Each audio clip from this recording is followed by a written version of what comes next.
Обстоятельства требуют от нас решительных и незамедлительных действий. Мною принято решение о проведении специальной военной операции. Russia overnight launched its long-anticipated attack on Ukraine. Today, President Biden leveled another batch of financial. Military operation is now underway in eastern Ukraine. What Vladimir Putin planned as a quick operation against Ukraine has turned into the deadliest European war in generations. The fighting has now entered its fifth year, with no clear end in sight. There is no shortage of theories about why Vladimir Putin decided to invade Ukraine. It is a question that political analysts will likely be debating for years to come. But at least one reason is clear. Russian tanks rolled into Ukraine in 2022 because Putin could afford it. Политическая ситуация приводит к тому, что и российскому бизнесу придется работать в сложных условиях с учетом ограничений самого разного рода. Но я хотел бы подтвердить, что и не только государство, экономика в целом научились переживать кризисы, но и российский бизнес. Российская экономика удар санкционный выдерживает весьма достойно. So let's take a closer look at the economics of war, where Russia gets the money to finance its invasion, and how long it can actually afford to keep going. Any war has one basic economic consequence: more government spending that goes towards military salaries, factories producing ammunition, or weapons research.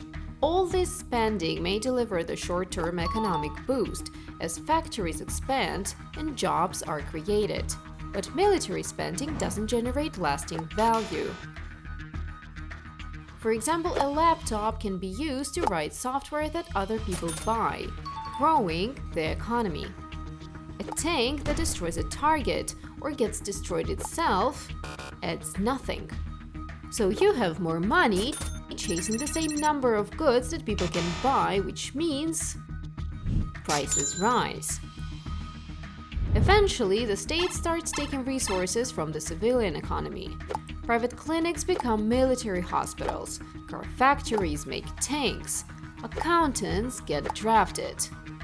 As a result, less gets produced, less gets bought. In the worst-case scenario, this may lead to stagnation, rationing, and collapse.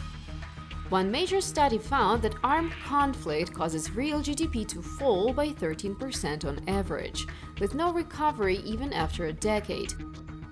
So war is expensive, yet Russia has been fighting for 4 years and is still standing. Which leads to the question, how close is Putin's economy to the breaking point? Let's start with how much extra Moscow has to spend to fund its invasion. In 2021, before the Ukraine invasion, Russia spent about $60 billion on its military. By 2025, that figure had more than doubled to around $155 billion, or some 6% of its economy. That is about the entire GDP of Bulgaria, or the annual earnings of Apple being poured into the war effort. And those are just the official numbers. Western intelligence says Russia's true military-related spending may be closer to 10% of its GDP. Many expected the war to wreck the Russian economy straight away. The Russian economy is on track to be cut in half in the coming years. But despite those expectations, the war ironically gave Russia a short-term economic boost. The injection of military cash helped push Russian GDP growth to around 4% in both 2023 and 2024, its strongest performance in years. The defense industry lured workers with fat paychecks, and other sectors had to raise wages to compete. Now, Russia is the most sanctioned country in the world, and yet this year its economy is set to grow faster than all advanced economies, according to the International Monetary Fund. So Russia last year grows 4%, Europe and UK around 1%, a little bit less than 1%. 4% of Russia growth. But Russia had created a wartime boom, not a wartime miracle. And the longer the war continued, the more visible the side effects became. People had more money to spend, but Russian businesses were not producing enough extra goods to keep up with demand. Sanctions made imports more expensive too. As a result, between 2022 and 2025, prices in Russia climbed by roughly 40%. Obviously, inflation is a problem in Russia. We've seen it accelerating since the summer at the same time as the rest of the world has seen it coming down. So this is obviously unique to Russia. It's directly linked to the war. This threatened to send the Russian economy into a tailspin, leaving Putin's financial advisors with few good options. So the central bank resorted to drastic measures by raising interest rates to a whopping 21%.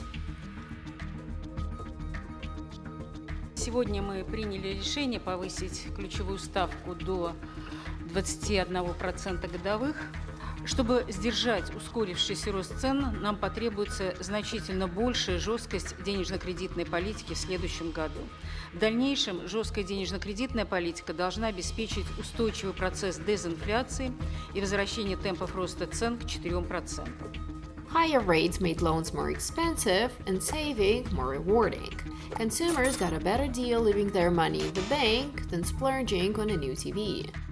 Businessmen didn't want to borrow at such high rates to expand production, and too chose to keep their money in the bank until better days. It was like putting a speed limiter on most of the economy, while the state-backed military sector kept moving at full throttle.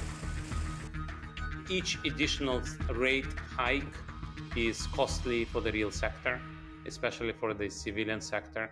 The military sector gets prepaid by the government. So it's the civilian sector that has to pay a higher cost of capital. Inflation fell from the initial war-driven surge of around 10% to about 6%, but only at the expense of slower economic growth. The wartime boom faded away. The Russian economy is now hovering near zero growth and looks set for a prolonged slowdown. GDP rose by 1% in 2025 and is forecast to grow by 0.4% in 2026. Looking at this, you might think Moscow is close to breaking point. There is no shortage of Western media and analysts predicting the imminent collapse of the Russian economy.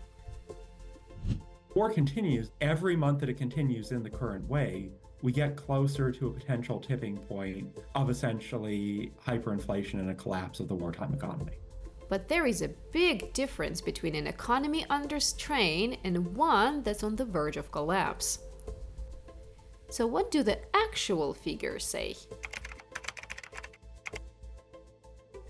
To sustain its war spending, Russia is running a budget deficit, the gap between what the government spends and what it collects in revenue through taxes and other sources. In 2025, the deficit amounted to 2.6% of GDP, the largest Russia has recorded since 2020. Large by recent standards, but not exceptional by global ones. The Russian deficit is broadly comparable to that of Germany, an EU member renowned for keeping its finances in order, and the one that isn't waging a war on its neighbor. Meanwhile, the average budget deficit across all countries in 2025 stood at 5.2% of GDP, nearly twice of Russia's levels. So what helps the Russian finances absorb the impact of war spending? One answer is oil and gas. Russia collects roughly as much from energy exports every year as it spends on its military. In the first 3 years of the war, Moscow didn't even have to make hard budget adjustments. It simply drew on a large rainy day fund built up from oil and gas revenues before the invasion. The rainy day fund shrank from about $118 billion in 2021 to around $50 billion by 2026. But even as those revenues run down, Putin still has options. One is borrowing. Foreign investors may not lend to the Russian government, but large Russian banks will. Excessive borrowing can eventually feed inflation, but Moscow is a long way from that becoming a pressing problem. Russian debt stands at nearly 20% of GDP, far below countries like the UK, France, the US, or China, where debt is close to or exceeds 100% of GDP. Putin can also cut spending or raise taxes. Military spending rose sharply after the invasion, but so did spending on healthcare, education, and other civilian needs, by around 10%. Trimming that could free up billions. And while Russia collects tax revenue equal to about 30% of its economy, there is still some room to push that further. In short, the war has drained Russia's financial reserves, but deficit has not yet reached levels that would typically trigger a financial crisis. So Putin can afford the war for now. But what happens next? Is there any sign that defense spending is growing so fast that it risks spiraling out of control? Not really.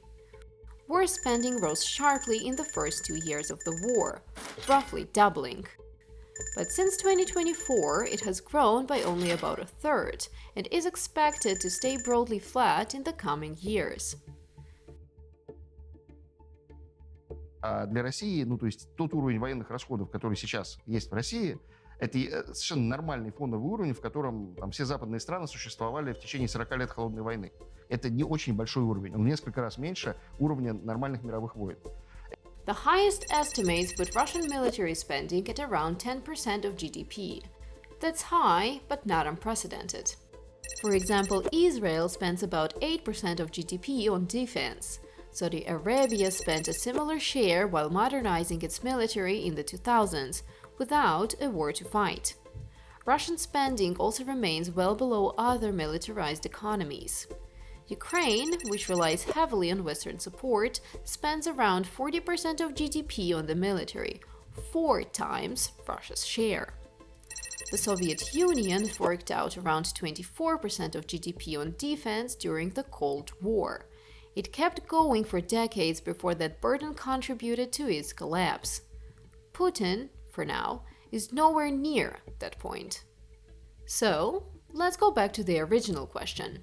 Can Russia afford the war? For now, the answer is yes. That doesn't mean the costs are small, particularly for struggling civilian industries. The costs may also become unsustainable if Russia is hit by unexpected shock, such as a collapse in oil prices, or if Moscow decides to escalate the war by deploying far more troops and driving spending through the roof.